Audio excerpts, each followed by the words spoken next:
Tingnan naman natin mga idol, ang laro ni JB Sukal versus Junjun Samal.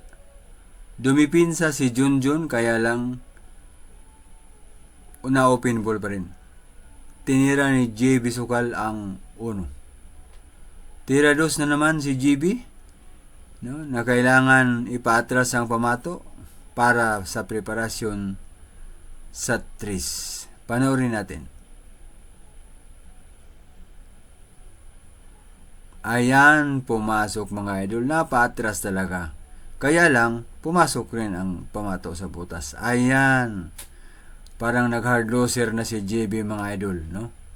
Malas talaga si JB dyan. Ngayon mga idol, nandito na si Junjun Samal, ang tinaguri ang kilabot ng Samal Island. Kilabot ng Samal Island sa billiard, tumawid lang ng dagat para kalabanin ang batang KMGs. Ayan, pumasok ang 3. Tira 4 na si Junjun ang kilabot ng Samal. Ayan, no? Wala nang 5 mga idol, pumasok na.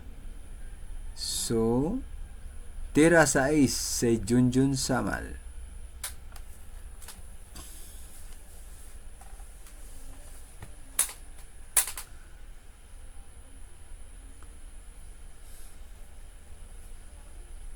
Ayan, binagsakan para sa 7 na preparasyon.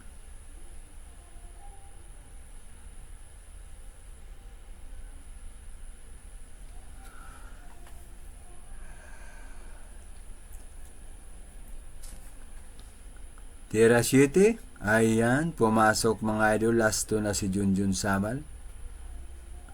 Ang larong ito mga idol ay ginanap sa Robinsons Mall, General Santos City. Manny Pacman sponsored tournament. 10 balls. Ayan, pinikot-ikot pa ang bulan ni Junjun, kilabot ng Samal Island.